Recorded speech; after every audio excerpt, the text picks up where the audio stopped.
إن الحمد لله الأكرم الذي خلق الإنسان وكرم وعلمه من البيان ما لم يعلم فسبحان الذي لا يحصى امتنانه باللسان ولا بالقلم نشهد أن لا إله إلا الله وحده لا شريك له ونشهد أن سيدنا وحبيبنا ومولانا محمدا عبده ورسوله الذي أرسله بالحق بشيرا ونذيرا وداعيا إلى الله بإذنه وسراجا وقمرا منيرا فقد قال الله تعالى في كلامه المجيد وفرقانه الحميد أعوذ بالله من الشيطان الرجيم بسم الله الرحمن الرحيم أحسب الناس أن يتركوا أن يقولوا آمنا وهم لا يفتنون ولقد فتنا الذين من قبلهم فليعلمن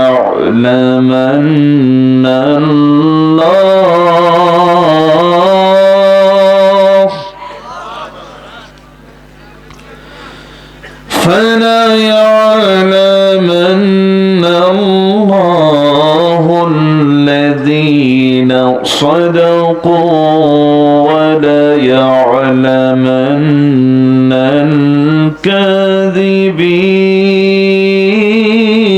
الكاذبين وليعلمن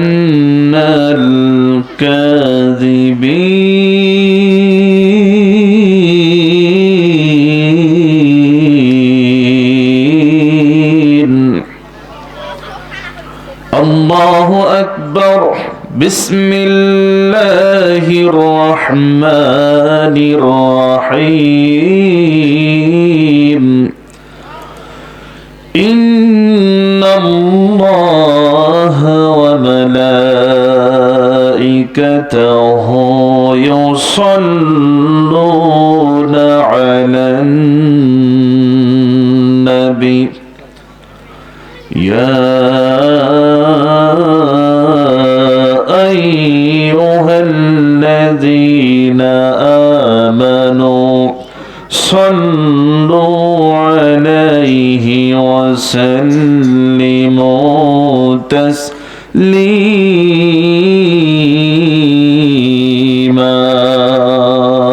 اللهم صل على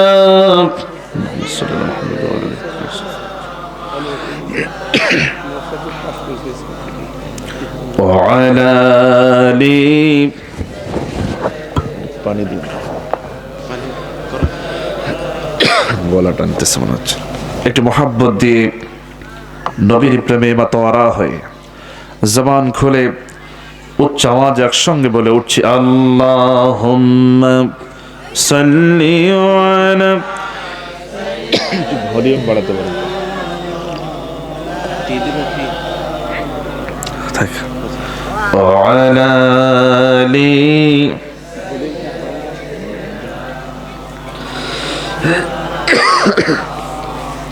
খেয়ে না খেয়ে দিন প্রচারের কাজে নিজেকে দিয়েছ বিলিয়ে, তাই ফের কাফেরেরা চিনল না এ আলো, দুষ্ট ছেলেদের পিছু দিল লেলিয়ে। পাথরের আঘাতে ক্ষত বিক্ষত হয়ে সারা শরীর থেকে রক্ত ঝরে। হে রাসূল তোমাকে ভুলি আমি কেমন করে।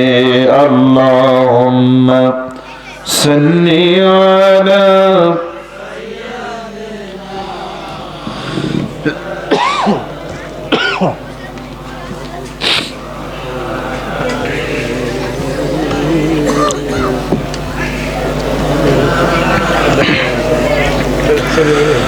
সবাই বলুন বালাগাল উলা বিকামালিহি কাশাফাদ দুজা বিজামালিহি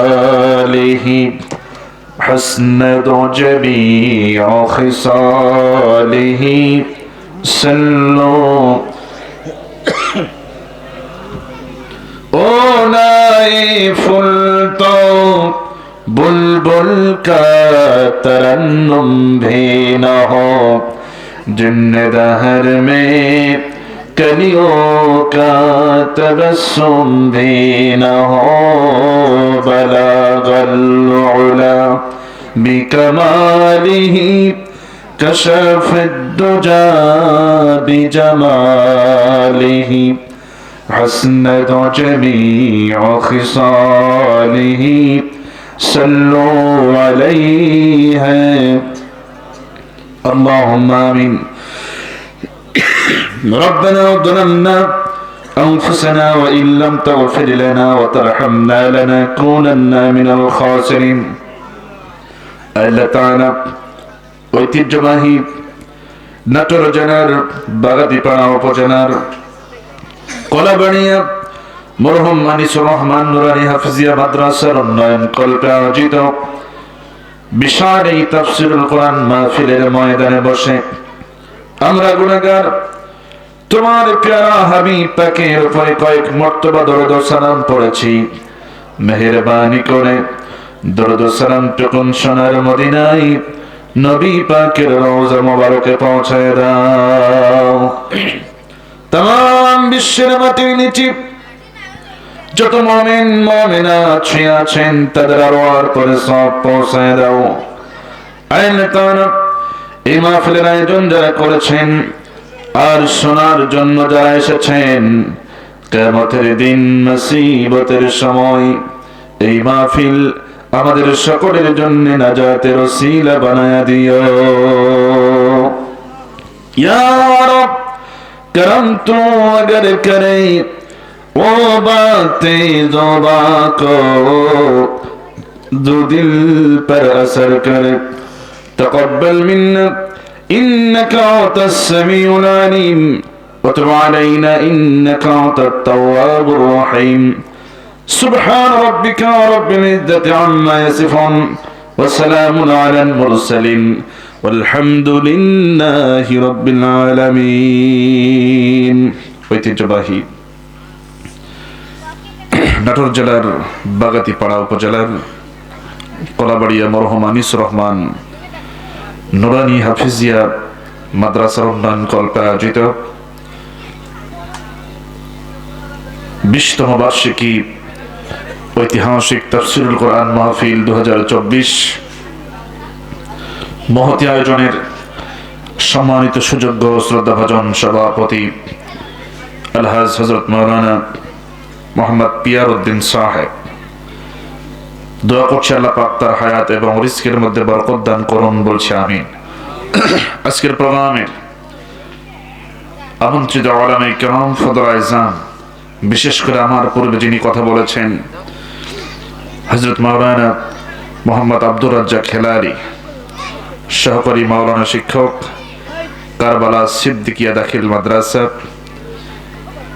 তার জন্য দোয়া করছে আল্লাহ পাক তাকে কোরআনের এই ময়দানে নেক হায়াত এবং সুস্থতার সঙ্গে খেদমত করে যাওয়ার তৌফিক দান করুন বলছি আমি।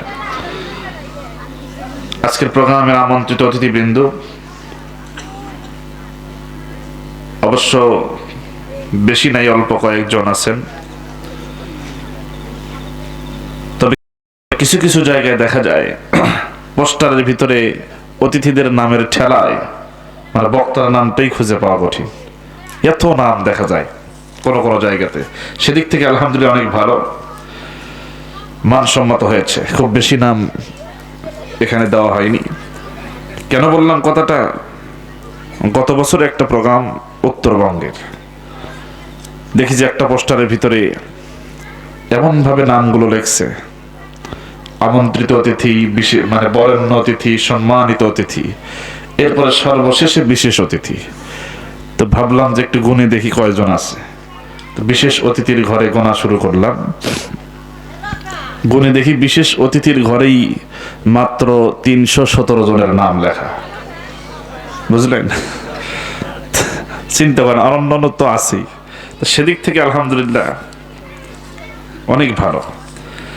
তবে আরেকটা ব্যাপার ছিল বিগত সময়গুলিতে, মানে নাম না দিলেও বিপদ, ঘরে ঘরে নেতা, ও নেতা আমিও নেতা, ওর নাম থাকবে আমার নাম থাকবে না পোস্টারে, এইটা তো হতে পারে না। এইটা নিয়ে গন্ডগোল, মারামারি, হুড়োহুড়ি, মাহফিল পর্যন্ত বাতিল। কথা বলেন ঠিক না? এরকম হয়েছে, এই কারণেও নামগুলো দিতে হয়েছে।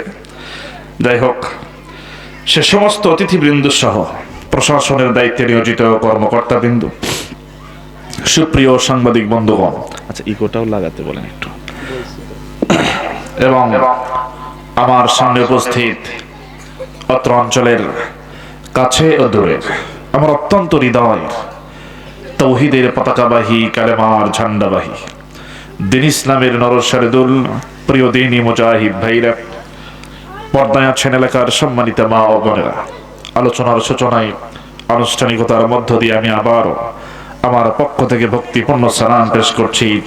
আসসালামু আলাইকুম ওয়া রাহমাতুল্লাহি ওয়া বারাকাতুহু।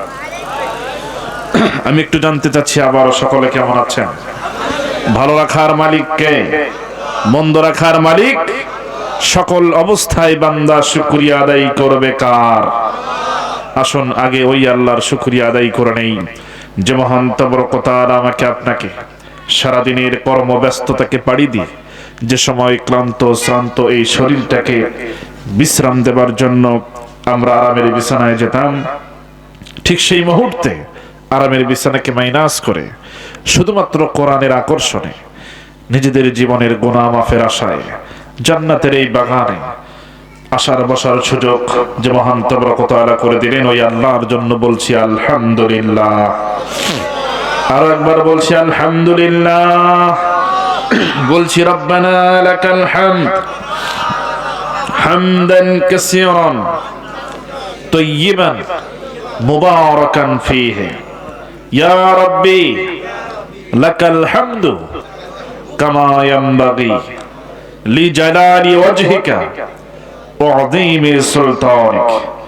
আমরা আল্লাহ তাআলার প্রশংসা আদায় করে নিলাম, এরপরে বিশ্ব নবীজির প্রতি দরুদ ও সালাম পাঠিয়ে দিচ্ছি, বলছি সাল্লাল্লাহু আলাইহি ওয়াসাল্লাম। সম্মানিত হাজিরিন, আমরা এখানে এসেছি শুনবো কার কালাম? আল্লাহর কালাম শুনতে এসেছি। খেয়াল করুন, গোটা পৃথিবীতে আজকে মুসলমানের সংখ্যা কিন্তু একেবারে কম নয়, কাগজে কলমে। গোটা পৃথিবীতে যত জায়গায় মুসলমান আছে, প্রত্যেকটা মুসলমানের ঘরে কিন্তু আসমানি এই কিতাব একটা করে হলেও আছে না নাই? কারো ঘরে 5টা, কারো ঘরে 3টা, কারো ঘরে 2টা, অন্তত একটা হলেও কিন্তু আছে। কোরআন ঘরে নাই এমন কি কেউ আছেন এখানে যে আমার ঘরে কোরআন নাই? নাই, সবার ঘরেই আছে। কোরআন ঘরে আছে, তারপরেও দেখেন কোরআন ঘরে থাকার পরেও কোরআন থেকে আমরা মূলত কাছে আছি না অনেক দূরে আছি? প্রমাণটা যদি করি কিভাবে, আজকের হিসাবটাই করি। যদি প্রশ্ন করি আমি, ফজরের নামাজ আদায় করার পর কোরআন তেলাওয়াতের মাধ্যম দিয়ে দ্বীনের অন্য কাজ শুরু করেছেন এমন কতজন আছেন? যদি বলি, হাত কি বেশি উঠবে না কম? খুবই নগণ্য, সামান্য 2-4 জন উঠতে পারে। তাহলে এই জন্য হাত তুলতে আমি আর বললাম না। চিন্তা করেন, আসমানি কিতাব ঘরের মধ্যে আছে, এরপরেও এই কিতাব কাছে থেকেও যেন অনেক দূরে। তৎকালীন সময়ে এই কিতাব পাওয়ার পরে মুসলিম জাতির মর্যাদাবান হয়েছেন, সম্মানিত হয়েছেন। আর আজকে পৃথিবীতে একটু বিবেক দিয়ে চিন্তা করে বলেন তো, মুসলমানেরা আজকে পৃথিবীতে শান্তিতে আছে না অশান্তিতে? কবি আফসোস করে কি বলে দেখেন, ও জামানা মে মুআজ্জাজ থি মুসলমান হোকর, ओ जमाना में मुअज़्ज़ज़ थी मुसलमान होकर, और तुम खरबाने हो तारिके कुरआन होकर। সে যুগের মুসলমান কোরআনে কারীমকে মর্যাদা দেওয়ার কারণে, কোরআনে কারীমকে সম্মান করার কারণে, এই কোরআনে কারীমকে নিজেদের জীবনে মেনে নেওয়ার কারণে ওই সময় তারা মর্যাদাবান হয়েছিলেন, সম্মানিত হয়েছিলেন, গোটা বিশ্বকে তারা শাসন করতে পেরেছিলেন। আজকের সমাজে সেই মুসলমান আছে, সেই কোরআন আজও আছে, কিন্তু আজকের মুসলিম জাতি এই কোরআনকে যথাযথভাবে মর্যাদা না দেওয়ার কারণে, যথাযথভাবে সম্মান না করার কারণে, নিজেদের জীবনের প্রতিটি ক্ষেত্রে প্রত্যেকটি জায়গায় এই কোরআনকে মেনে না দেওয়ার কারণে গোটা পৃথিবীতে মুসলমানেরাই আজ লাঞ্ছিত, অপমানিত। আমি কি ভুল বললাম না ঠিক? এমনটা তো হওয়ার কথা ছিল না। বিশেষ করে দ্বিতীয় বৃহত্তম মুসলিম জনপদ এই বাংলার জমিতে এমনটা তো হওয়ার কথাই ছিল না। চিন্তা করেন, বলা হয় যে দ্বিতীয় বৃহত্তম মুসলিম জনপদ, তার মানে কি পৃথিবীতে 200-র অধিক রাষ্ট্র আছে, এর ভিতরে সংখ্যার দিক থেকে মুসলমানের সংখ্যার দিক থেকে দ্বিতীয় অবস্থান। এটা কি কোনো কম সম ব্যাপার হলো বলেন তো? বিশাল ব্যাপার। কিন্তু আমি যখন বাস্তবে মিলাতে যাই আমার হিসাব মেলে না। কাগজে কলমে মুসলমান, মুসলিম জনপদ এটা, কিন্তু বাস্তবে তো মিল খুঁজে পাই না। কারণ আজকে দেখেন, আমাদেরকে যারা ধরে, আমাদেরকে যারা মারে, আমাদের উপরে যারা জুলুম করে, আমাদেরকে যারা জেলে দেয়, আমাদেরকে যারা ফাঁসিতে ঝুলায়, আমরাও মুসলমান। আবার আমরা যারা, তারাও মুসলমান। আর আমরা যারা নির্যাতিত হই, আমরা যারা জেলে যাই, আমরা যারা ফাঁসিতে ঝুলি, আমরাও কিন্তু মুসলমান। কথা বলেন ঠিক কিনা? যারা মারতেছে তারাও মুসলমান, আর আমরা যারা মার খাচ্ছি তারাও মুসলমান। তাহলে পার্থক্য করব কিভাবে? আসল কথা হচ্ছে, খেয়াল করেন, ইতিহাস থেকে একটু যদি শিক্ষা নেই খুব সহজে বুঝে আসবে। আবু জেহেল, এর নাম কি আসলে আবু জেহেল? নাম কি বলেন তো যারা থাকলে? আবুল হাকাম। মাশাআল্লাহ, খুব ধন্যবাদ আপনাদের। তাহলে দেখেন, আসল নামটাই অনেকে হারিয়ে ফেলেছে, জানা নাই আসল যে নাম তার, নকল নামটাই পরিচিত বেশি। কারণটা কি? তৎকালীন সময় এমন কোন অপরাধ নাই এই আবুল হাকামেরা সংগঠিত করে নাই। আমি প্রায় 1500 বছর আগের কথা বলছি। এমন কোন অপরাধ নাই যা সে ছড়িয়ে দেয় নাই। হত্যা, ধর্ষণ, অশ্লীলতা, ভয়াপনা, ছিনতাই, রাহাজানি, মদ, সুদ, জুয়া, সব ধরনের অন্যায় এই আবুল হাকামেরা ওই সমাজে ছড়িয়ে দিয়েছিল। কথা বলেন ঠিক কিনা? অন্ধকার কায়েম করে ফেলেছিল।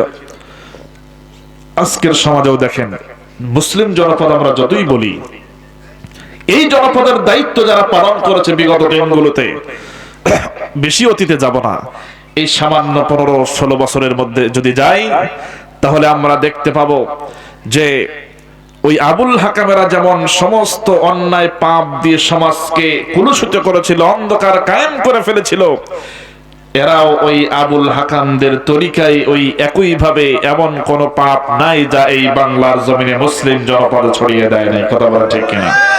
হত্যা, ধর্ষণ, গুম, খুন, আয়নাঘর, সম্পদ পাচার এমন কোন অপরাধ নাই যা এই মুসলিম জনপদে তারা ছড়িয়ে দেয় নাই। কথা বলা ঠিক কিনা? তাহলে নাম পরিচয় মুসলমান নিয়ে যদি এই সমস্ত অপরাধ এই জমিনে ছড়িয়ে দেওয়া হয়, আমি তো মনে করি যতই নামে মুসলমান হোক, ইমান আলী হোক আর রমজান আলী হোক, আবুল হাকামারা যেমন অন্ধকার ছড়িয়ে দেওয়ার কারণে ওই যুগটাকে আইয়ামে জাহেলিয়াত তথা অন্ধকারের যুগ বানিয়েছিল, এটাও এই সমস্ত অন্যায় ছড়িয়ে দেওয়ার কারণে আবুল হাকামদের মতোই এরাও নব্য আবুল হাকাম মানে আবু জাহেলের উত্তরসূরি, এরাও কম নয়, এরাও অন্ধকার কায়েম করেছে। এজন্য আমি আমার ভাষায় বলি, ওইটা যদি হয় আইয়ামে জাহিলিয়াত, এইটা হতে হবে অবশ্যই আওয়ামী জাহিলিয়াত। কথা বলেন ঠিক কিনা? এতে কোনো সন্দেহ? এজন্য শান্তি নাই। আমার বন্ধুগণ, আসুন আল্লাহ রাব্বুল আলামিন কি বলছেন আমি আপনাদের সামনে কোরআনে কারীমের ভিতর থেকে একটি মাত্র সূরার মাত্র 2টি আয়াতে কারিমা তেলাওয়াত করেছি। সূরাটার নাম হলো সূরা আনকাবুত। কি নাম বলেন? আনকাবুত মানে হলো মাকড়সা। মাকড়সা চেনেন না এমন কেউ আছেন নাকি? সবাই আমরা চিনি। খেয়াল করেন, পৃথিবীতে এত সৃষ্টি থাকতে আল্লাহ রাব্বুল আলামিন সামান্য মাকড়সার নামে কেন সূরা দিলেন? অবশ্যই রহস্য আছে না নাই? আছে। এই কোরআনে কারীমের ভিতরে আল্লাহ পাক প্রাণীর নামে সূরা দিলেন, কীট পতঙ্গের নামে সূরা দিলেন, লোহার নামে সূরা দিলেন, হাতির নামে সূরা দিলেন, মানুষের নামে সূরা দিলেন, কত কিছুর নামে সূরা দিলেন। প্রথম দিকে যদি একটু নজর করি তাহলে সহজে বুঝে আসবে। প্রথমে সূরা ফাতিহার পরে যেই সূরাটা আমরা দেখতে পাবো, সূরাটার নাম কি বলেন? বাকারা। মানে কি? তার মানে প্রাণীর নামে সূরা। এরপরে কোরআনে কারীমের ভিতরে আল্লাহ রাব্বুল আলামিন মৌমাছির নামে সূরা দিয়েছেন। আছে না নাই বলুন? সূরা নাহল। এরপরে সামান্য ছোট্ট একটা পোকা যার নাম হলো পিঁপড়া, পিঁপড়ার নামেও সূরা আছে না নাই? আসল কথা হলো এখানে রহস্য আছে। যেহেতু ছোট্ট একটা প্রাণী পোকা পিঁপড়ার কথা এলো, সামান্য একটু 1 মিনিটেই বলার চেষ্টা করি, কারণ আল্লাহ রাব্বুল আলামিন এখান থেকে কিছু শিক্ষা নিতে বলেছেন। কারণ পিঁপড়া সাধারণ কোন কীট পতঙ্গ নয়, এর ভিতরে আল্লাহ রাব্বুল আলামিন এমন কিছু গুণাবলী রেখে দিয়েছেন যা আল্লাহ পাক বলতেছেন তোমরা পিঁপড়ার কাছ থেকে শেখো। মূল কথা হলো পিঁপড়ার ভিতরে আল্লাহ রাব্বুল আলামিন সবচাইতে যেই গুণাবলী দিয়েছেন সেটা হলো নেতা হওয়ার গুণাবলী, নেতৃত্বের কোয়ালিটি আল্লাহ পাক পিঁপড়ার ভিতরে দিয়ে দিয়েছেন। সুবহানাল্লাহ।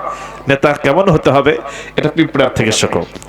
একটু ইতিহাস থেকে বলে নেই, পয়গম্বর সুলাইমান আলাইহিস সালাতু ওয়াস সালামের সময় পিঁপড়াদের বিশাল একটা জনসভা চলতেছে।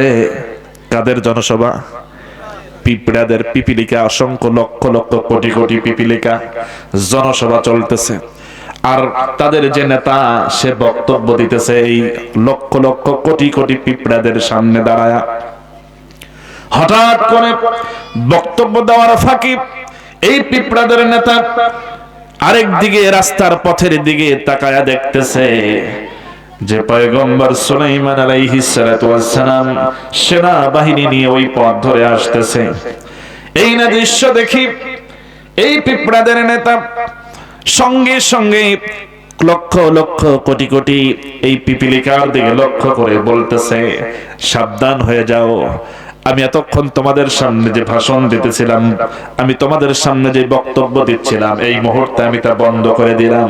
এখন তোমরা সাবধান হয়ে যাও এবং তোমরা নিরাপদ স্থানে তাড়াতাড়ি চলে যাও, গর্তের ভিতরে ঢোকো, কারণ পয়গম্বর সুলাইমান সেনাবাহিনী নিয়ে এই পথ দিয়ে আসতেছে, তাদের পদতলে পড়ে তোমরা পিষ্ট হয়ে যাবে, ধ্বংস হয়ে যাবে, শেষ হয়ে যাবে।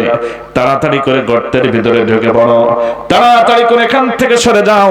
আমি তোমাদের নেতা, আমি বেঁচে থাকতে তোমাদের কোনো ক্ষতি হতে দেব না, আমি এখানে দণ্ডায়মান থাকবো। প্রয়োজনে পয়গম্বর সুলাইমানের মুখোমুখি হব, তার সঙ্গে কথা বলবো। কারণ পয়গম্বর সুলাইমান আলাইহিস সালাতু ওয়াস সালাম সব প্রাণীর ভাষা বুঝতেন। সুবহানাল্লাহ বলেন। সব ভাষা বুঝতেন। এই ক্ষমতা তাকে কে দিয়েছেন?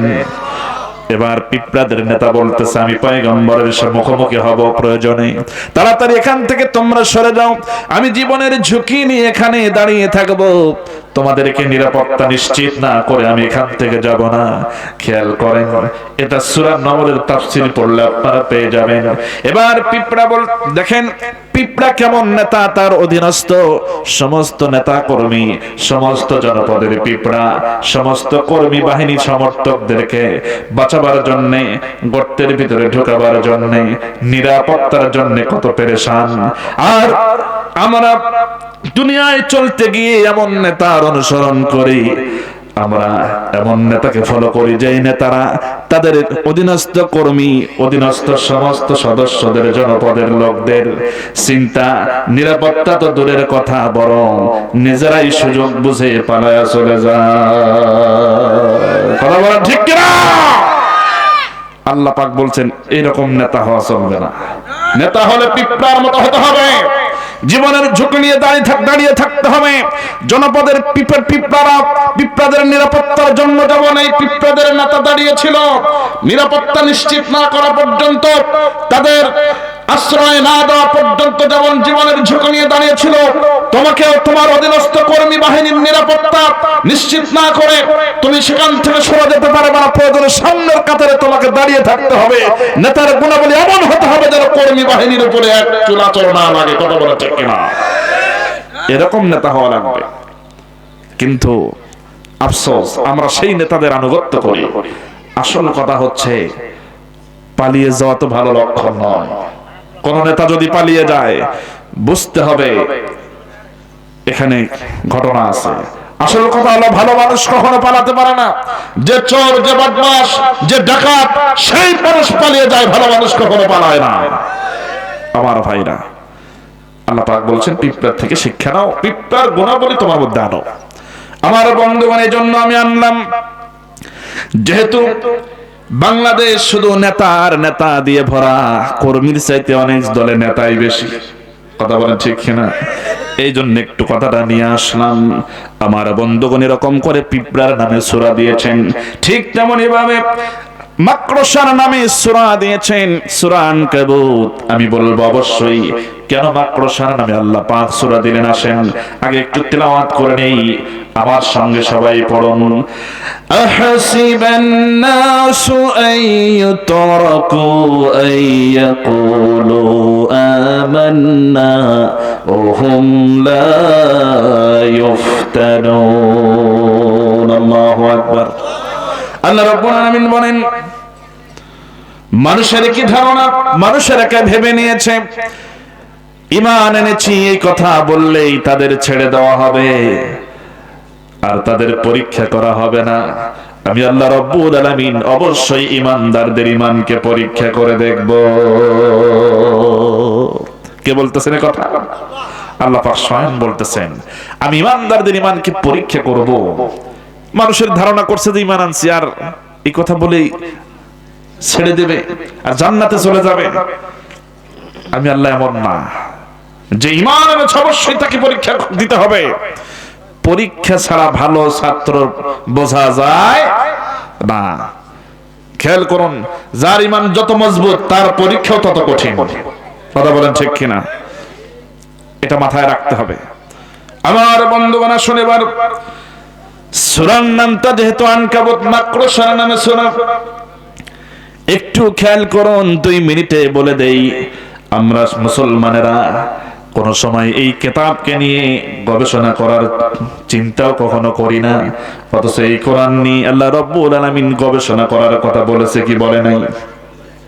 আফালা ইয়াতাদাব্বারুনাল কুরআন আম আলা কুলুবিন আকফালুহা। সুবহানাল্লাহ। তাদের কি হলো? তারা কোরআন নিয়ে কেন গবেষণা করে না? তাদের অন্তরে কি তালা পড়ে গেছে? কে বলতেছেন? চিন্তা, আল্লাহর বলার বাচন ভঙ্গি কেমন দেখেন। কোরআনকে নিয়ে কেন তোমরা গবেষণা করো না? কেন তারা গবেষণা করে না, চিন্তা ভাবনা করে না? তাদের অন্তরে কি তালা মারা আছে নাকি? আল্লাহ এভাবে বলছেন। আমার বন্ধুগণ, তাহলে আসুন আমরা চিন্তা করি না। আর ইহুদি খ্রিস্টানেরা এই কিতাবকে নিয়ে গবেষণা করছে। কি ব্যাপার, মুসলমানদের কিতাবে মাকড়সার নাম দিয়ে সূরা কেন হলো, পিঁপড়ার নামে সূরা কেন হলো, এবং মৌমাছির নামে সূরা কেন হলো? অথচ এটা বিশাল একটা আসমানি কিতাব, যে কিতাবের মতো অন্য কোন কিতাব দুনিয়াতে আর এত সৃষ্টি থাকতে সামান্য মাকড়সার নামে সূরা কেন এই কিতাবে স্থান পেল? এবার তারা গবেষণা শুরু করে দিল। এবার মাকড়সার জীবন চক্র আমরা একটু জানার চেষ্টা করি। আমার ভাইয়েরা, সারাটা জীবন ছোট থেকে বড় হলাম, মাকড়সা যে কতবার দেখেছি তার কোনো হিসাব নাই, এখনো দেখি। আজ পর্যন্ত মাকড়সার জীবনী নিয়ে আমরা কখনো চিন্তা ভাবনা করার সুযোগ পাই নাই। খেয়াল করুন, অল্প সময় একটু বলে নেই, সব কথা বলার সুযোগ হবে না। মাকড়সা মূলত আল্লাহর সৃষ্টি। এই মাকড়সাকে আল্লাহ রাব্বুল আলামিন এমন ভাবে তৈরি করেছেন যে যখন সে কোনো বাসা তৈরি করে তখন শুধু কয়েকটা বার দৌড়াদৌড়ি করার সুযোগ দিবেন, দেখবেন মুহূর্তের মধ্যে তার বাসাটা তৈরি হয়ে যায়। কথা বলেন ঠিক কিনা? বেশি সময় লাগে না। আর তার পিছনে মনে হয় যেন সুতার ফ্যাক্টরি আছে। কথা বলেন ঠিক কিনা? মানে সুতার ফ্যাক্টরি নিয়ে বসে আছে এই মাকড়সা।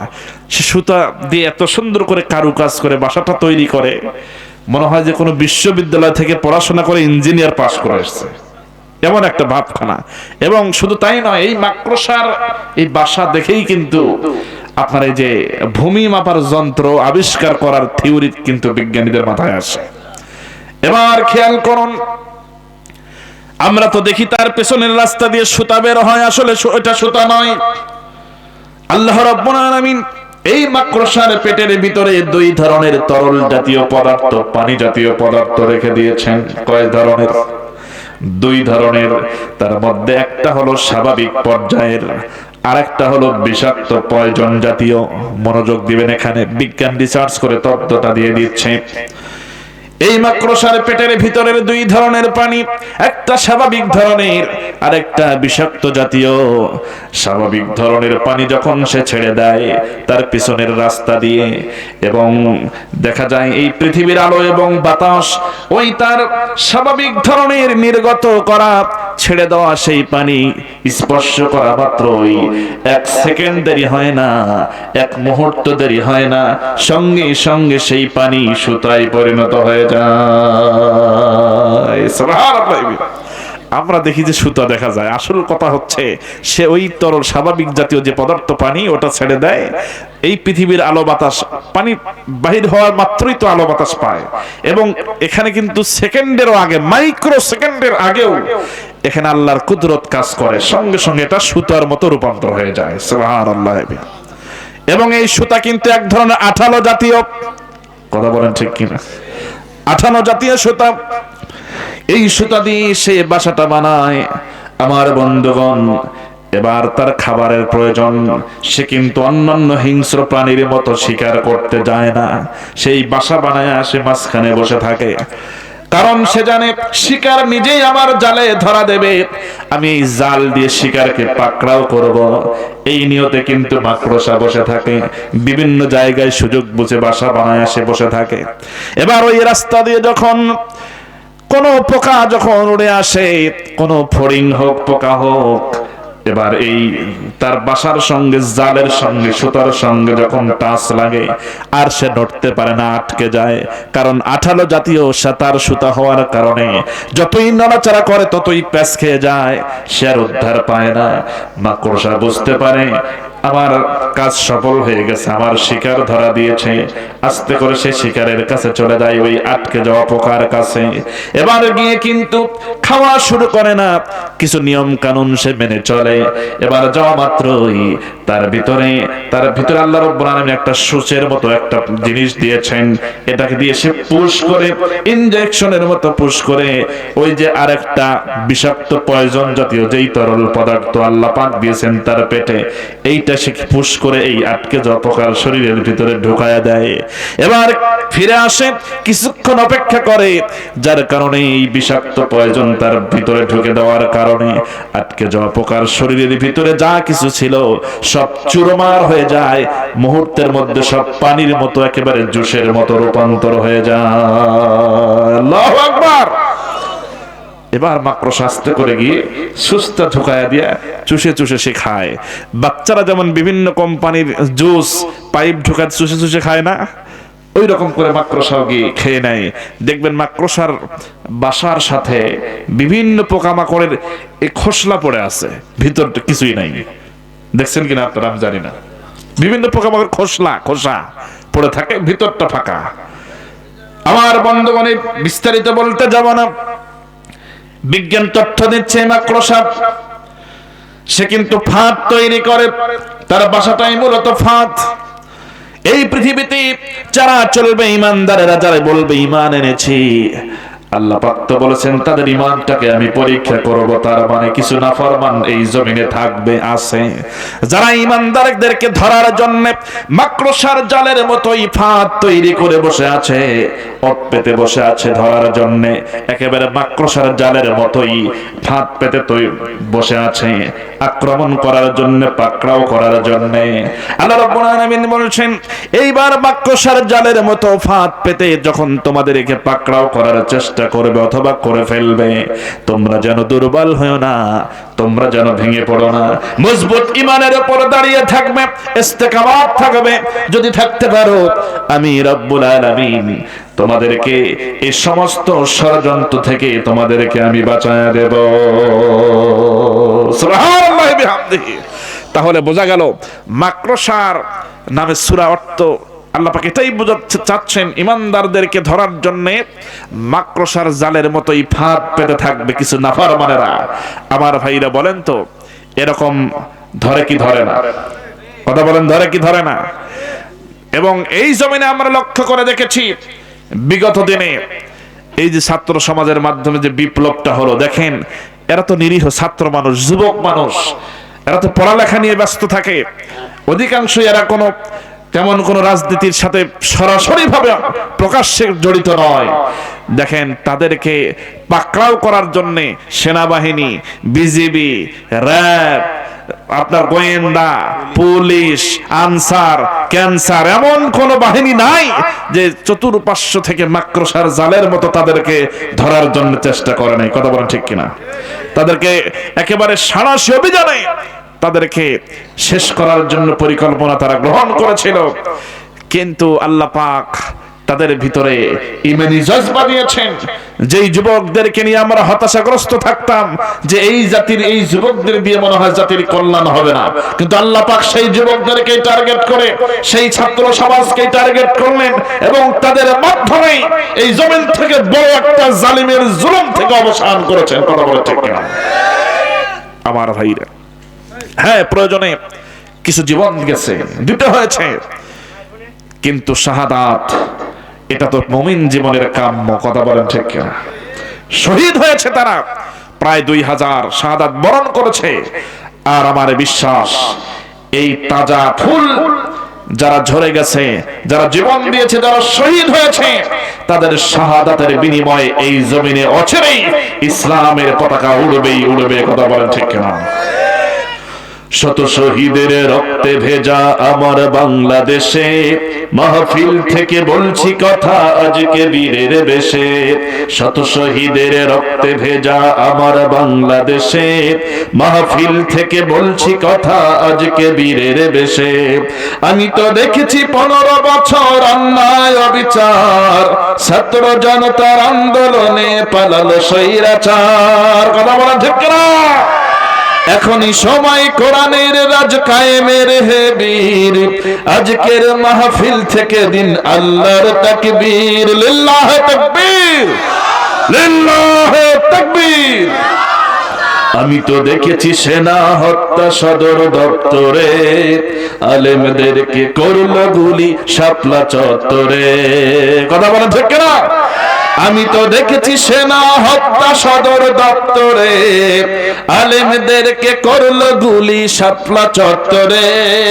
আমি তো দেখেছি আলেমদেরকে করতো নির্যাতন, কত আলেমদেরকে করলো ফাঁসির মঞ্চায়ন। কথা বলেন ঠিক কিনা? আমি তো দেখেছি সাইদির উপর করেছে অত্যাচার, ইনজেকশনে বিষ দিয়েছিল জালেম স্বৈরাচার। আমি তো দেখেছি সাইদির উপর করেছে অত্যাচার, ইনজেকশনে বিষ দিয়েছিল জালেম স্বৈরাচার। আজকে বিচার চাই সাইদি হত্যার, আজকে বিচার চাই ছাত্র হত্যার। সময় এসেছে বিচার চাওয়ার, জাগো হে বীর, সময় এসেছে বিচার চাওয়ার, জাগো হে বীর, লিল্লাহি তাকবীর। আমি তো দেখেছি রাস্তায় লোক থাকে অনাহারে, এক এক মন্ত্রী হাজার কোটি বিদেশে পাচার করে। আমি তো দেখেছি স্বৈরাচারের জুলুম নিপীড়ন, আমি তো শুনেছি আয়না ঘরের করুণ নির্যাতন। আমি তো দেখেছি 15 বছর করেছে দেশ শোষণ, আমি তো দেখেছি বিনা ভোটে করেছে দেশ শাসন। আজকে বিচার চাই স্বৈরাচারদের, আজকে বিচার চাই ভোট ডাকাতদের। সময় এসেছে বিচার চাওয়ার, জাগো হে বীর, সময় এসেছে বিচার চাওয়ার, জাগো হে বীর, লিল্লাহি তাকবীর, লিল্লাহি তাকবীর। আমি তো দেখেছি গণহত্যা দিনে দুপুরে, আকাশ থেকে মারলো গুলি হেলিকপ্টারে। আমি তো দেখেছি গণহত্যা দিনে দুপুরে, আকাশ থেকে করলো গুলি হেলিকপ্টারে। আমি তো দেখেছি জুলাই আগস্ট রক্ত শহীদের, দেশের জন্য করিনি মায়া নিজের জীবনের। মুগ্ধ অসীম আবু সাইদের রক্তে কেনা দেশ, কোরআনের ওই সংবিধানে চলবে বাংলাদেশ। কথা বলেন ঠিক কিনা? মুগ্ধ অসীম আবু সাইদের রক্তে কেনা দেশ, কোরআনের ওই সংবিধানে চলবে বাংলাদেশ। আজকে সবাই দেশটা সাজাই, আজকে সবাই দেশটা সাজাই। সময় এসেছে দেশ সাজাবার, জাগো হে বীর, সময় এসেছে দেশ সাজানোর, জাগো হে বীর, লিল্লাহি তাকবীর, নারায়ে তাকবীর। আল কোরআনের আলো, আল হাদিসের আলো, আমার নেতা তোমার নেতা, লিল্লাহি তাকবীর। আমার ভাইরা, না ঠিকই আছে, এতদিন একটা স্লোগানের অভ্যাস ছিল তো, ওইটা তো ছাড়তে একটু সময় লাগবে। আচ্ছা, মনে হয় অবুঝ।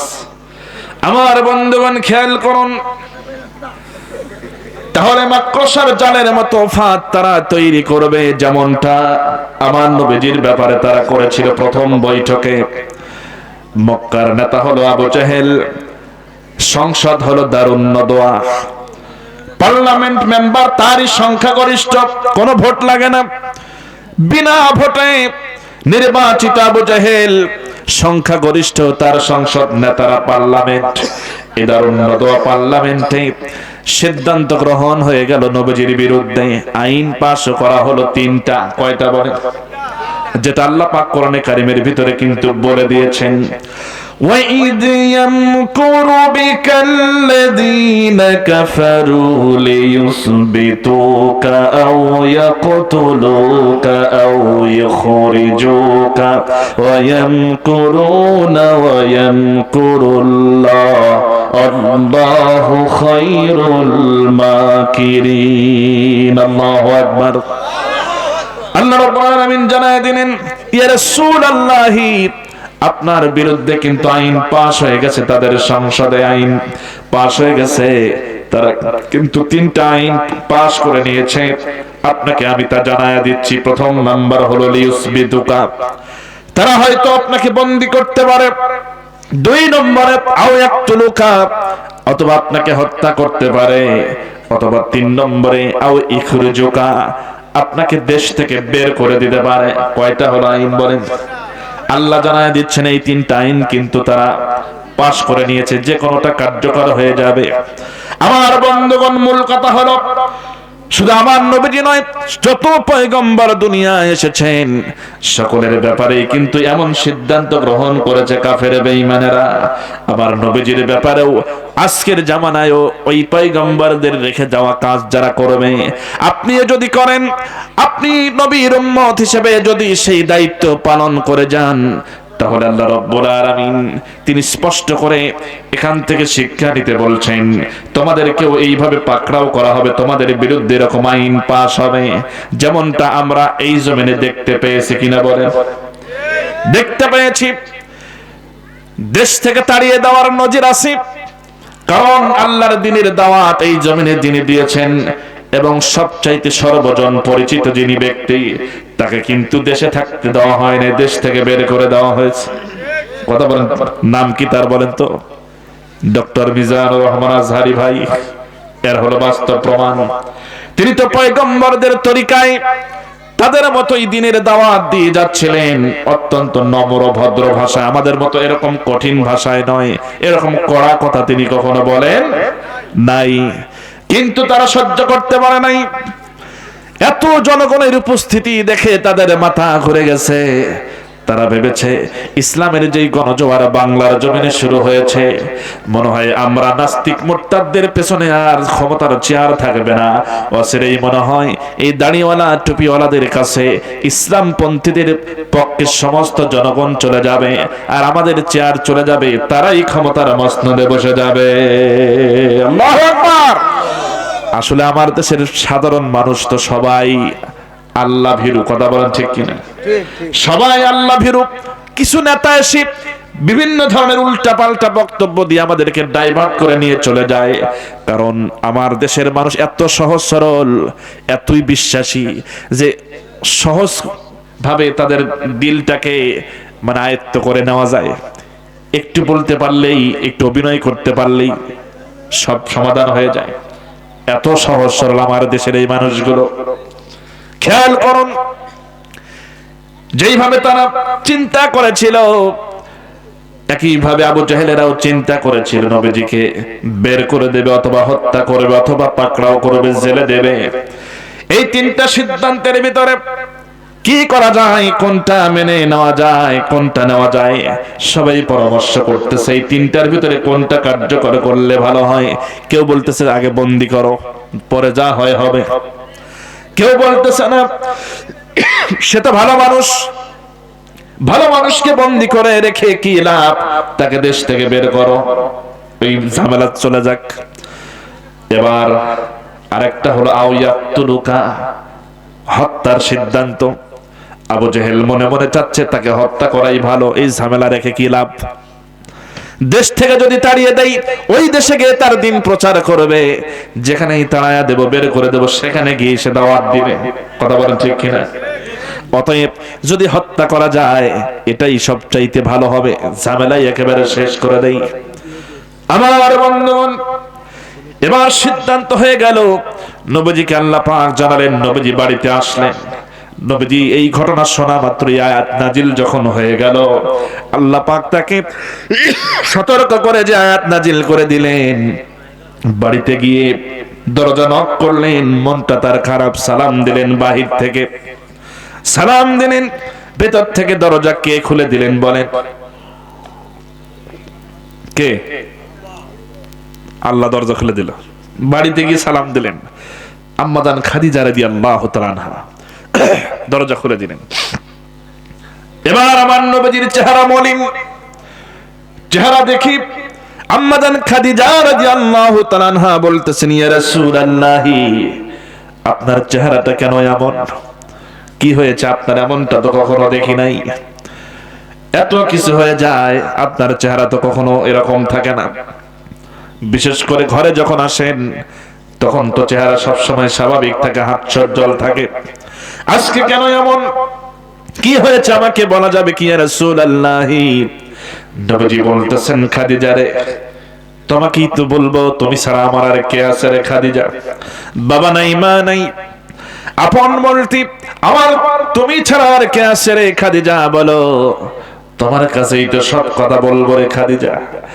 একটা আয়াত নাজিল হয়ে গেছে, আল্লাহ পাক আমাকে জানায় দিলেন, আহারে, যে মানুষদের হেদায়েতের জন্য আমি দাওয়াতি কাজ করি, যে মানুষগুলোদেরকে জান্নাতে যাওয়ার নেওয়ার জন্য আমি দিনরাত পরিশ্রম করে যাই, যেই মানুষগুলারে সঠিক পথে আনার জন্য আমার এত চেষ্টা, সেই মানুষেরাই আমার বিরুদ্ধে কি আইন পাশ করেছে তুমি কি জানো? এবার আম্মাজান খাদিজা বলতেছেন, ইয়া রাসূলুল্লাহি, কি হয়েছে আপনি বলুন, আপনি ভেঙে পড়বেন না। নবীজি বলেন, খাদিজা রে, আমি ভেঙে পড়তেছি এজন্য নয়, আমি তো শুধু তাদের জন্য আফসোস করে আমি চোখের পানি ফেলি রে খাদিজা। শুনে রাখো, যারা আমাকে আল আমিন উপাধি দেয়, আমাকে বিশ্বাসী বলে, আমাকে যারা ভালো বলে, উত্তম চরিত্রের সার্টিফিকেট দেয়, তারাই আমাকে হত্যার পরিকল্পনা করছে। শুনে রাখো রে খাদিজা, এই কথা কিভাবে আমি মেনে নেই? আমার বংশের লোকের সঙ্গে জড়িত আছে, এমনকি আমার পরিবারের লোক, আমার আপন চাচা বুলাহাব এদের সঙ্গে জড়িত। বলেন নাউজুবিল্লাহ। আমার আপন চাচাও জড়িত আছে আমাকে হত্যা করার পেছনে। তুমি চিন্তা করো, এইভাবে করে নিজের পরিবারের লোক, বংশের লোক আমাকে হত্যা করার জন্য তার সিদ্ধান্ত গ্রহণ করে ফেলেছে। জানি না কখন তারা আমাকে আক্রমণ করে বসবে খাদিজা। এবার আম্মাজান খাদিজা রাদিয়াল্লাহু তাআলা আনহা বলেন, ইয়া রাসূলুল্লাহ, আপনি চিন্তা করবেন না, কেউ আপনার কোনো ক্ষতি করতে পারবে না, কারণ আপনি মানুষের হক আদায় করেন, আপনি আমানতের খেয়ানত করেন না, আপনি সব সময় এতিমদেরকে দেখভাল করেন, এতিমদেরকে আপনি দেখাশোনা করেন, অতএব আপনার ক্ষতি পৃথিবীর কেউ করতে পারবে না। সুবহানাল্লাহ। আমার ভাইয়েরা, খেয়াল করুন, স্ত্রী হয়ে সান্ত্বনা দিচ্ছেন নবীকে। সুবহানাল্লাহ বিহামদিহি। স্ত্রীতে এমনই হওয়া উচিত। আম্মাজান খাদিজা রাদিয়াল্লাহু তাআলা আনহা বয়সে নবীজির বড় না ছোট বলেন তো? তিনি কিন্তু সান্ত্বনা দিচ্ছেন, আপনি এরকম করবেন না ইয়া রাসূলুল্লাহ, আপনি কাঁদবেন না। আপনার এই বংশের লোকেরা তারা যতই চেষ্টা করুক আপনার বিরুদ্ধে, আল্লাহ আপনার তো সাথে তো আছে, তারা কিচ্ছু করতে পারবে না। নবীজি বলেন, খাদিজা রে শোনো, অতীতে অনেক পয়গম্বর এই জমিনে এসেছে, আল্লাহর দ্বীনের দাওয়াত দেওয়ার দায়িত্ব তারাও পালন করেছে, কিন্তু শোনো রে খাদিজা, ওই সমস্ত পয়গম্বরদেরকেও কিন্তু শহীদ করা হয়েছে, হত্যা করা হয়েছে রে খাদিজা। অসংখ্য নবীদেরকে তারা হত্যা করেছে। শুধু বনি ইসরাইলের উদাহরণ দিয়ে নবীজি বলছেন, প্রায় 3 থেকে 350 পয়গম্বরকে হত্যা করেছে তারা। আমিও তো আল্লাহর পয়গম্বর, হয়তো আল্লাহর দ্বীনের কাজ করতে গিয়ে আমাকেও শহীদ করা হতে পারে। সুতরাং খাদিজা রে, চিন্তিত আমি এই জন্য হচ্ছি না শহীদ হয়ে যাব এমনটা নয়, আমি তো তাদের জন্য আফসোস করতেছি, আমার জনপদের লোকেরা মৃত্যুর পরে তাদের অবস্থাটা কেমন হবে, তারা কিভাবে কবরটা পাড়ি দেবে, কিভাবে তারা হাসরটা পাড়ি দেবে, কিভাবে তারা আল্লাহর সামনে দাঁড়াবে, এই চিন্তায় আমি অস্থির হয়ে যাচ্ছি রে খাদিজা। শুনে রাখো, আমি এই জন্য কাঁদতেছি না, আমার জীবন হারিয়ে যাবে এই ভয়ে আমি কাঁদি না। নবীজি বলতেছেন, চিন্তা করবেন না, সব কিছু আল্লাহ রাব্বুল আলামিন সমাধান করে দিবেন। সুবহানাল্লাহ। এর মধ্যেই আম্মাজান খাদিজা রাদিয়াল্লাহু তাআলা আনহার ইন্তেকাল হয়ে গেল। কয়েকদিনের ব্যবধানে নবীজির চাচার ইন্তেকাল করলেন। 3 দিনের ব্যবধানে নবীজির প্রিয়তমা স্ত্রীও বিদায় হয়ে গেলেন। নবীজি এখন একা হয়ে গেলেন। এই সুযোগে কাফের বেঈমানেরা বলতেছি আর দেরি করা যাবে না, এবারই এই ফাঁদ তৈরি করে আক্রমণ করে তাকে হত্যা করা লাগবে। সুযোগ এসে গেছে, এখন সে দুর্বল, তার মন ভেঙে পড়েছে। এবার সংসদে সিদ্ধান্ত গ্রহণ হয়ে গেল, বাড়ি ঘেরাও করে তাকে হত্যা করা লাগবে। ঘেরাও করার জন্য, হত্যা করার জন্য, শুধুমাত্র স্বয়ং একজন নবীজিকে হত্যা করার জন্য একজন নয়, 2 জন নয়, 19 জন কাফেরকে তারা পাঠায়া দিল নবীজিকে হত্যার জন্য। কয়জন কাফের? 19 জন। এই 19 জন কাফের এসে নবীজির বাড়ি ঘেরাও করেছে গভীর রজনীতে। এবার আমার নবীজি ঘুমিয়ে আছেন, কিন্তু মাঝে মাঝে তিনি জায়গা পেয়ে যান এরকম দুশ্চিন্তার কারণে। আহারে, আমার জাতির লোকেরা আমাকে আজ বুঝলো না, আল্লাহর নবীকে তারা বুঝতে পারলো না। হযরত জিবরাইল চলে আসলেন, সালাম দিয়ে বললেন, ইয়া রাসূলুল্লাহি, ইয়া হাবিবাল্লাহ, আপনি তাড়াতাড়ি উঠুন, কারণ এই মুহূর্তে আপনাকে রওনা করতে হবে, হিজরত করতে হবে। আপনার চতুর্পাশে, বাড়ির চতুর্পাশে কাফেরেরা দাঁড়িয়ে গেছে হত্যা করার জন্য। নবীজি উঠলেন, উঠে বসলেন আর বললেন, জিবরাইল, আমি তাহলে এখনই বের হব নাকি প্রস্তুতি নেব নাকি? কয়, হ্যাঁ, এখনই রেডি হয়ে যান। নবীজি প্রস্তুতি নিলেন। ঘরের মধ্যে ছিল হযরত আলী রাদিয়াল্লাহু তাআলা। এবার হযরতে আলী রাদিয়াল্লাহু তাআলা হুকি ডাক দিয়ে তুলে উঠে বসালেন। নবীজি বললেন, আলী রে, শোনো, আল্লাহর অর্ডার হয়ে গেছে, আমি এখন বের হব, কিন্তু শোনো, তোমাকে কিছু দায়িত্ব আমি এখন দিতে চাই। এবার হযরত আলী বলতেছেন, ইয়া রাসূলুল্লাহ, কি দায়িত্ব আপনি আমাকে দিতে চান? এই কথা বলে আমার নবীজি কি করলেন, ওই খাটিয়ার নিচ থেকে এক একটা করে পটলা বের করতেছেন, হযরত আলীর সামনে রাখতেছেন। এরকম কোনটার ভিতরে স্বর্ণের টুকরা, কোনটার ভিতরে দিরহাম দিনার, কোনটার ভিতরে বিভিন্ন জমা টাকা পয়সা, মানে এগুলো হলো কাফেরদের সব আমানত নবীজির কাছে রাখা আছে, যেগুলো নবীজি রেখে দিয়েছেন। কারণ তারা কাফের বেঈমানেরা ওই সম্পদগুলি হেফাজতের জন্য কোন জায়গায় রাখার সাহস তারা পেত না, নিরাপত্তা পেত না। এমনকি আবু জেহেলের সঙ্গে থাকে, আবু জেহেলের কাছেও সম্পদ রাখলে ওইটা যে ফেরত পাওয়া যাবে আর কোনো গ্যারান্টি নাই। নেতা হলে কি হবে, তাকে বিশ্বাস করতো না তারা। এজন্য নবীজির কাছে আমানত রাখতো, কারণ জানে মুহাম্মদ বিন আব্দুল্লাহর কাছে যা রাখি যতদিন পরেই চাই, যেইভাবে দেই ওইভাবেই আবার চাওয়া মাত্রই ফেরত পেয়ে যায়। সুবহানাল্লাহ বিহামদি। নবীজি সেই পটলাগুলো এবারে হযরত আলীর কাছে দিয়ে বলতেছেন, আলী রে, এই যে পটলাটা দিলাম, এটা হলো অমক কুরাইশ নেতার, অমক গোত্রের অমক নেতার, তুমি তারে বুঝায়া দিও। আরেকটা পটলা দিয়ে বলে, এটা হলো এর ভিতরে স্বর্ণের টুকরা, এই পটলাটা অমক কুরাইশ নেতার হাতে জমা দিবা, তার এটা আমানত। আমি তো হিজরত করে চলেই যাচ্ছি, আমি কোন দিন ফিরতে পারবো কিনা আমার তো জানা নাই, কিন্তু এই আমানত তো তাদের কাছে পৌঁছায় দেওয়া লাগবে। সুবহানাল্লাহ বলেন। এবার নবীজি বলতেছেন, শোনো না আলী, হয়তোবা এমনও হতে পারে আমাকে যারা হত্যা করার জন্য আমার চতুর্পাশে দাঁড়ায় গেছে, এমনও হতে পারে এদের ভিতরে অনেকের সম্পদ আমার এর ভিতরে আছে। এমনও হতে পারে যারা আমাকে হত্যা করার জন্য চতুর্দিকে দাঁড়িয়ে গেছে, এদের ভিতরে অনেকের সম্পদ এই আমানতের ভিতরে আছে। অতএব তুমি এগুলো রেখে দাও, তাদের হাতে তুমি সুন্দর করে বুঝায়া দিবা, পৌঁছায়া দিবা।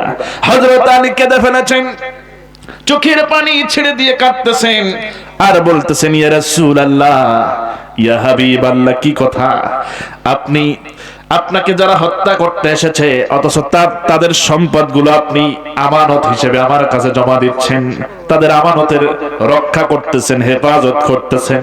কি আশ্চর্য কথা, আপনাকে তারা হত্যা করতে এলো আর আপনি তাদের সম্পদগুলো হেফাজত করছেন। ইয়া রাসূলুল্লাহ, চোখের পানি কেমনে ধরে রাখি, এই জাতির লোকেরা এখনো বুঝলো না।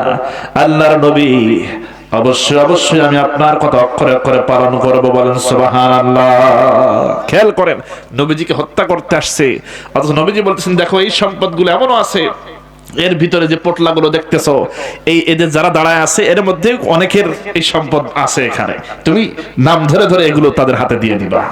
চিন্তা করেন, তারা হত্যা করতে আসছে, অথচ নবী তাদের সম্পদ হেফাজত করতেছেন। চিন্তা করা যায়? খেয়াল করার অনেক কথা। আমার বন্ধুগণ, হয়তো সময় হবে না, তার আগে একটু আপনাদের সামনে এই যে মাদ্রাসার জন্য অনেক টাকা পয়সা আপনারা দিলেন, খেয়াল করেন, এই মাদ্রাসা এটা কিন্তু সাধারণ কোনো ব্যাপার নয়। এই মাদ্রাসায় কোন কিতাবের তেলাওয়াত হয় বলেন তো? কোন কিতাবের? রাসূল করিম সাল্লাল্লাহু আলাইহি ওয়াসাল্লাম বলেছেন, ইউকালু সাহিবিল কুরআন ইকরা ওয়ারতাকি ওয়ারাত্তিল কামা কুনতা তুরাত্তিলু ফিদ দুনিয়া ফাইন্না মানজিলাকা ইনদা আখিরি আয়াতুন তাকরাউহা। সুবহানাল্লাহি বিহামদিহি। নবীজি বলতেছেন, কিয়ামতের ময়দানে সেই দিন আল্লাহ পাক কোরআন তেলাওয়াতকারীকে বলবেন, পড়ো আজকে কোরআন যেভাবে দুনিয়ায় পড়েছিলে, এবার তারা পড়তে থাকবে। রব্বুল আলামিন বলবেন, আজকে তোমরা তেলাওয়াত করো, তেলাওয়াত করতে যতদূর পর্যন্ত যাবে ওই জায়গা তোমার জন্য জান্নাত হিসেবে বরাদ্দ হয়ে যাবে। আর সেই কোরআনের প্রতিষ্ঠানকে, ছাত্রদেরকে সাহায্য করার জন্য আপনারা যারা সহযোগিতা করে থাকেন, এবার দেখেন আরেকটা হাদিস থেকে একটু বলে নেই আপনাদের পুরস্কারটা কত বড়। খেয়াল করেন, মনে করেছেন কোরআন তো পড়তে পারি না, কোরআন তো জানি না, তাহলে আমাদের কি হবে? একটু খেয়াল করুন, মান কারাআল কোরআন ফাস্তাজহারাহু ফাহাল্লা হালালাহু ওয়া হাররামা হারামাহু আদখালাহুল্লাহুল জান্নাহ। যে ব্যক্তি কোরআন পড়বে, কোরআন মেনে চলবে, কোরআন কি কোরআনের হালালগুলো হালাল জানবে, হারামগুলো হারাম জানবে, এগুলো মেনে চলবে, আল্লাহ রাব্বুল আলামিন তাকে মাফ করে জান্নাতে দাখিল করাবেন। এমনকি শুধু তাই নয়, ওয়াশাফাহু, তিনি শাফায়াত করার মতো সুযোগ দিবেন। ফি আশারাতিম মিন আহলি বাইতিহি কুল্লুহুম ক্বাদ ওয়াজাবাত লাহুন নার। প্রত্যেক পরিবারে 10 জনকে সুপারিশ করে জান্নাতে নেওয়ার মতো সুযোগ আল্লাহ পাক এই ছাত্রদেরকে দান করে দিবেন। সুবহানাল্লাহ। কয়জন? আশারাতিম মিন আহলি বাইতি, প্রত্যেক ফ্যামিলির 10 জন, যাদের ব্যাপার, তারা কোন 10 জন? যাদের ব্যাপারে জাহান্নামের অর্ডার হয়ে গেছে। আল্লাহ পাক আমাদেরকে একটু বোঝার তৌফিক দিন। দেখেন জনাব মোহাম্মদ শওকত আলী, এটা কি লিখছেন ভাই? ম্যানেজার ইসলামী ব্যাংক, 5000 টাকা। বলেন মারহাবা, বলেন মারহাবা, আর মারহাবা। 5000 টাকা দিয়েছেন জনাব মোহাম্মদ শওকত আলী। আল্লাহ রাব্বুল আলামিন দান খানা তুমি মঞ্জুর করে নাও। আরেকজন আল্লাহর বান্দা এই মাদ্রাসার জন্য অনেক টাকা দান করেছেন, 8000 টাকা। সৈয়দ মোহাম্মদ আলী রেজা, প্রফেসর ম্যানেজমেন্ট, রাজশাহী বিশ্ববিদ্যালয়, 8000 টাকা দিয়েছেন। বলেন মারহাবা। আল্লাহ দানগুলো কবুল করে নাও, জানে মালে বরকত দিয়ে দাও। বংশের যারা কবরবাসী সকলকে মাফ করে দাও, যারা জীবিত আছে সকলকে দিনের জন্য কবুল করে নাও। ইমানদার মুমিন মুত্তাকি না হওয়া পর্যন্ত কবরে ডাক দিও না। বলেন আমিন। লা ইলাহা ইল্লাল্লাহ, লা ইলাহা, লা ইলাহা ইল্লাল্লাহু মুহাম্মাদুর রাসূলুল্লাহ। নারায়ে তাকবীর, লিল্লাহি তাকবীর। ইউপি সদস্য রবিউল ইসলাম ভাই 3000 টাকা। বলেন মারহাবা। নওশাদ আলী নামে একজন 1000 টাকা। বলেন মারহাবা। আল্লাহ সকলের দান কবুল করে নেন। মা বোনেরা অনেকে এসেছেন, মা বোনদের জন্য একটু বলে যাই, মা বোনদেরকে আল্লাহ পাক 4টা কাজ করার অর্ডার করেছেন। কয়টা? রাসূলুল্লাহ সাল্লাল্লাহু আলাইহি ওয়াসাল্লাম হাদিসের মধ্যে বলেছেন 5 ওয়াক্ত নামাজ, এরপরে মাহে রমজানের রোজা, স্বামী থাকলে স্বামীর খেদমত, এরপরে সতীত্বের হেফাজত মানে পর্দায় মেনে চলা। এই 4টা কাজ করলে নারীরা যাবে জান্নাতে। কোথায় যাবে? আমি শুধু পর্দাটা দিয়ে শুরু করি। পর্দার বিধান কেন এলো, কোথা থেকে এলো, কখন এলো? মা বোনেরা খেয়াল করুন, আমার ভাইয়েরা আপনারাও একটু জানা দরকার এই ব্যাপারটা। পর্দার বিধান নাজিল হয়েছে হলো মদিনায়। কোথায়? এবং এই আয়াতটা নাজিল হলো রাতের বেলায়। কখন? রাতের বেলায়।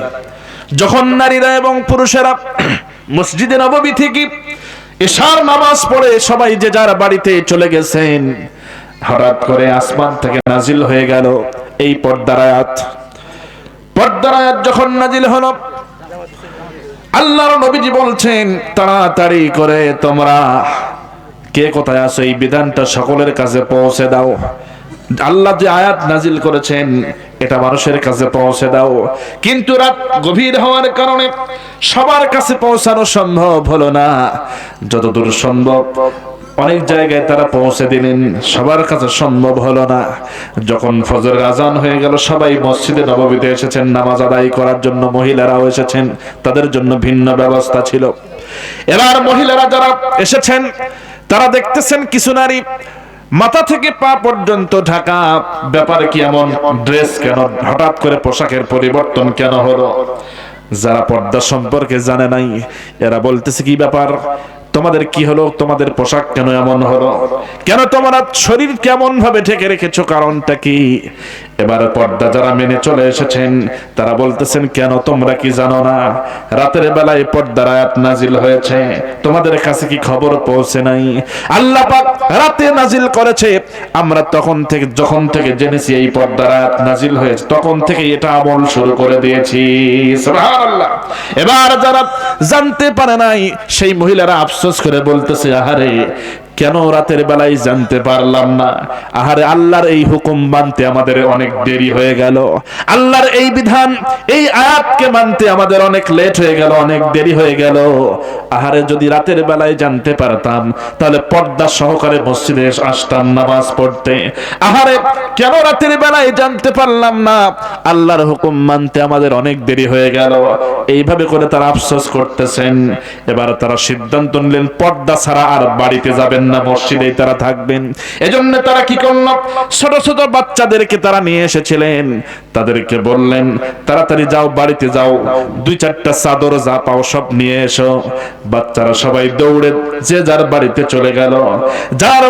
যার বাড়িতে গেল 2-1টা চাদর যা পেয়েছে সব নিয়ে চলে এলো মসজিদে নববীতে। কারো খালা, কারো ফুফু, কারো মা, সবার হাতে তারা এই পর্দার বিধান কায়েমের জন্য, পরিধান করার জন্য যেই পোশাক প্রয়োজন, সেই চাদর প্রয়োজন, এগুলো তারা দিয়ে দিল। এবার নারীরা সমস্ত পোশাকটা গায়ে জড়ায়া নিয়া পর্দার পরিবেশ শরীরে কায়েম করে ফেললেন। এবার তাও আফসোস তাদের যায় না, হারে কেন রাতের বেলায় আয়াতটা আমরা শুনতে পারি নাই, তাহলে রাতের থেকে আমরা আমল শুরু করে দিতাম। আমার মা বোনেরা খেয়াল করুন, সামান্য একটু সময় পার হয়ে যাওয়ার কারণে তারা কত আফসোস, আহারে আল্লাহর বিধান মানতে অনেক দেরি হয়ে গেছে।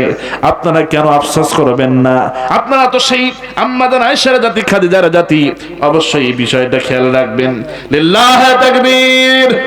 আবুল কালাম আজাদ এমপি প্রার্থী, বাংলাদেশ জামাত ইসলামের পক্ষ থেকে আবুল কালাম আজাদ এমপি পদপ্রার্থী, 5,000 টাকা বলেন মারহাবা। 4,000 টাকা বলেন মারহাবা। আল্লাহ দান কবুল করে নেন, জানে মালে বরকত দিয়ে দেন। আরেকজন ইসহাক আলী 500 টাকা বলেন মারহাবা। লিল্লাহি তাকবীর। আল্লাহ দান খানা কবুল করে নেন, জানে মালে বরকত দিয়ে দেন। বংশের যারা কবরে গেছেন সকলকে মাফ করে দেন, যারা জীবিত আছেন সকলকে দিনের জন্য কবুল করে নেন। আল্লাহ তাআলা ইমানদার মুমিন মুত্তাকি না হওয়া পর্যন্ত কবরে ডাক দিয়েন না। মরহুম মোসাম্মদ মুনমুন নামে মুনমুন আফরোজ ইনি মারা গেছেন। মুনমুন নামে মুনমুন আফরোজ নামে মারা গেছেন। আচ্ছা, প্রতিষ্ঠাতা যিনি, তার ছেলের বউ আহারে দুনিয়া থেকে বিদায় গ্রহণ করেছেন, তার জন্য দোয়া চেয়েছেন, 10,000 টাকা দিয়েছেন, বলেন মারহাবা। আল্লাহ দান খানা কবুল করে নাও, তার নিয়তকে তুমি পরিপূর্ণ করো আল্লাহ। কবরবাসীকে তুমি ক্ষমা করে দাও, কবরটাকে জান্নাতুল ফিরদাউসের টুকরা বানাও। আল্লাহ আরো যারা দোয়া চেয়েছেন সকলের দোয়া তুমি মঞ্জুর করো। আরেকজন প্রতিষ্ঠাতা, এই মাদ্রাসার যিনি প্রতিষ্ঠাতা, তার স্ত্রী মোসাম্মদ জাহানারা খানম, 20,000 টাকা বলেন মারহাবা। হয় নাই? লিল্লাহি তাকবীর, লিল্লাহি তাকবীর। দানবীর দানবীর জিন্দাবাদ জিন্দাবাদ দানবীর দানবীর মুসাম্মদ জাহানারা খানম 20,000 টাকা বলেন মারহাবা। রব্বুল আলামিন তোমার এই বান্দি আয় আল্লাহ এই প্রতিষ্ঠাতার স্ত্রী 20,000 টাকা দান করেছে, দান কবুল করো। আর অনেকে দান করেছেন। ইদ্রিস শেখ নামে অসুস্থ, দোয়া চেয়েছেন, 1 বস্তা সিমেন্ট দিয়েছেন, বলেন মারহাবা। আয় আল্লাহ দানখানা কবুল করো। গভীর রজনীর শুরুতে তোমার বান্দারা তোমার জন্য তোমার সন্তুষ্টি লাভের আশায় তোমার জন্য দান করে, কেউ সিমেন্ট দেয়, কেউ টাকা পয়সা দেয়। আয় আল্লাহ মেহেরবানি করে সকলের দানগুলি তুমি মঞ্জুর করে নাও, সকলের দান কবুল করে নি, সকলের নেক আশাগুলো পূরণ করো। অসুস্থ যারা সুস্থতার জন্য যারা দান করেছে, আয় রব্বুল আলামিন এই দানের বিনিময়ে তাদেরকে তুমি আল্লাহ সুস্থতা দান করে দাও, সব ধরনের বালা মুসিবত থেকে তাদের হেফাজত করো। লা ইলাহা ইল্লাল্লাহ লা ইলাহা। প্রতিষ্ঠাতার নাতি ফারহানা আমিন। লিল্লাহ তাকবীর। এই মাদ্রাসার প্রতিষ্ঠাতার নাতনি ফারহান আনিস মাহিন 5,000 টাকা বলেন মারহাবা। আর মারহাবা। আল্লাহ তাআলা দানখানা কবুল করে নেন। আয় রব্বুল আলামিন তাকায় দেখেন আসমান থেকে আপনার এই জমিনের উপরে আপনারা বান্দারা একই ফ্যামিলি এবং আত্মীয় স্বজনদের ভিতর থেকে তোমার এই প্রতিষ্ঠানের জন্য, তোমার নবীর এই প্রতিষ্ঠানের জন্য, তোমার এই কালাম যেখানে শেখানো হয় আল্লাহ, সেখানে একই পরিবারের এবং আত্মীয় স্বজনদের ভিতর থেকে সবাই মুক্ত হস্তে দান করতেছে। কেউ 20,000, কেউ 10,000, কেউ 5,000। আয় রব্বুল আলামিন মেহেরবানি করে এই দানের বদৌলতে সকলের জীবনের নেক চাওয়াগুলোকে পূরণ করো, গুনাহ রাশিকে মাফ করো। আয় আল্লাহ মেহেরবানি করে সকলের পরিবারের যারা কবরে গেছে সকলকে মাফ করে দাও, যারা জীবিত আছে সকলকে দিনের জন্য কবুল করে নাও। আয় রব্বুল আলামিন মেহেরবানি করে দানবীরদের মনের আশা আকাঙ্ক্ষা পূরণ করো। ইমানদার মুমিন মুত্তাকি না হওয়া পর্যন্ত কবরে ডাক দিও না, বলেন আমিন। আরেকজন মারিয়া তাহিয়াত যারা 5,000 টাকা বলেন মারহাবা। আল্লাহ তাআলা এটাও নাতনি মারিয়া তাহিয়াত যারা প্রতিষ্ঠাতার নাতনি 5,000 টাকা বলেন মারহাবা। আল্লাহ তাআলা সকলের দানগুলি তুমি মঞ্জুর করো, বিনিময়ে উত্তম যা আমলনামায় জমা করে দাও। আরেকজন আব্দুল গফুর মোল্লা 1 বস্তা সিমেন্ট বলেন মারহাবা। আল্লাহ দান কবুল করো। আরেকজন ইউসুফ ভাই একজন ছাত্রের অভিভাবক 1 মণ রসুন, সুবহানাল্লাহ বলেন। রসুনের দাম 1 মণ রসুনের দাম কিন্তু কম নয়, অনেক টাকা। আল্লাহ দান কবুল করেন, বলছে আমিন। আল্লাহ ইউসুফ ভাই কি তুমি কবুল করে নাও, হযরত ইউসুফ আলাইহিস সালামের মতো চরিত্রবান বানাও, তার মতো ধৈর্যশীল বানাও। আল্লাহ তাআলা 1 মণ রসুন দান করেছে। ফসল দান করলে ফসলের বালা মুসিবত আল্লাহ দূর করে দেয়। ফসল দান করলে ফসলের যেই যাকাত সেটা আদায় করা হয়ে যায়। ফসল দান করলে আল্লাহ পাক ওই ফসলের ভিতরে বরকত দান করে দেন, সুবহানাল্লাহ বলেন। আল্লাহ সেই দানগুলো তুমি কবুল করে নাও। সুবহানাল্লাহ আলহামদুলিল্লাহ লা ইলাহা ইল্লাল্লাহ লিল্লাহি তাকবীর। ওয়াজেদ আলী নামে একজন 1,000 টাকা বলেন মারহাবা। আল্লাহ দান কবুল করে নাও, জানে বলে বরকত দিয়ে দাও। আর একজন আব্দুল মালিক কলাবাড়িয়ার 1 মণ পেঁয়াজ বলেন মারহাবা। এই পেঁয়াজ সেই পেঁয়াজ যেই পেঁয়াজ কাটতেও কান্দায়, বাজারে গেলেও কান্দায়, মাঝে মধ্যে, কথা বলেন ঠিক কিনা? আমরা কিন্তু এক সময় দেখেছি 300 টাকা, 350 টাকা, 400 টাকা পর্যন্ত পেঁয়াজের দাম কিন্তু উঠেছিল। আমার ভাইরা ওই সময় মানুষ আত্মীয় বাড়ি যেতে যাওয়ার সময় ভাবতো মিষ্টি টিষ্টি না নিয়ে যদি মানে পেঁয়াজ না নিয়ে যায়, মিষ্টি না নিয়ে, দই না নিয়ে, ফল ফ্রুট না নিয়ে যদি 2-1 কেজি পেঁয়াজ নিয়ে যায় তাই খুশি হবে আত্মীয়, কথা বলে ঠিক কিনা? এরকম একটা পরিবেশ হয়ে গেছিল। আসলে দেখেন সেই পেঁয়াজ রসুন এই অঞ্চলে কিন্তু বেশি হয়, আবাদ হয়। আল্লাহ পাক এই আবাদের মধ্যে বরকত দান করুন, বলছে আমিন। আব্দুল মালিক ভাই 1 মণ পেঁয়াজ দিয়েছেন, আল্লাহ দান কবুল করুন। 2200 টাকা দিয়েছেন এক ভাই, নাম প্রকাশে অনিচ্ছুক, 2200 টাকা দান করেছেন, আল্লাহ দান কবুল করে নাও। রব্বুল আলামিন তোমার এই বান্দারা দেখো কত পাগল পারা, গভীর রজনী শুরু হয়ে গেছে, বান্দারা কত ভাবে তারা দান করতেছে, কষ্টের টাকা, পরিশ্রমের টাকা। আহারে, এই দান আল্লাহ পাক জান্নাতের ফেরেশতাদের মাধ্যমে জমা করে নিচ্ছেন জান্নাতের ব্যাংকে। অবশ্যই আল্লাহ রাব্বুল আলামিন এই দানের উসিলায় কিয়ামতের ময়দানে জান্নাতের ফয়সালা করবেন। সবাই বলছে আমিন। এমনকি এই যে মানুষ নাই এখানে, কালেকশনের কারণে অনেকে চলে গেছেন, কিন্তু ছোট ছোট বনে কিন্তু অনেক সময় বড় বড় বাঘ থাকে। আচ্ছা, চান মিয়া ভাই এক বস্তা সিমেন্ট বলেন মারহাবা। আল্লাহ চান মিয়া ভাইয়ের দান কবুল করেন। মা বোনদের ভিতরে চাদর দিয়ে দেন, অন্তত প্রত্যেক মা বোন এক একজন। হ্যাঁ, 313 টাকা সদস্য আছে, টাকা দিয়ে দিয়েছে ইনশাআল্লাহ, কালেকশন হয়ে ও দিয়ে দিয়েছে, এমনি চাদর দিয়েছেন, চাদর কালেকশন টাকা আসবে ইনশাআল্লাহ। আচ্ছা, চাদর দিয়ে দিবেন ইনশাল্লাহ। মা বোনেরা একটু মেহেরবানি করে দিয়ে দিবেন। দেখেন, আশ্চর্য হয়ে যাবেন। এই গত মাসের কথা যদি বলি, সেটা হচ্ছে এই দেশের একদম উত্তরবঙ্গ লালমনিরহাট জেলায় একটা প্রোগ্রামে যখন কালেকশন শুরু হলো, চতুর্দিক থেকে টাকা আসতেছে, কিন্তু সামনে বেশি লোকজন নাই।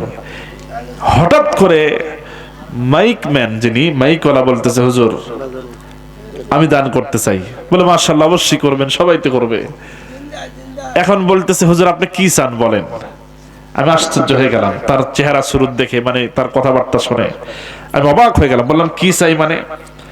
আপনি যেটা বলেছেন এতেই তো আমার কলজা ভরে গেছে, যে আপনি কি চান, এটা কব বলা মানে কি? কত বিশাল হৃদয়ের অধিকারী আপনি।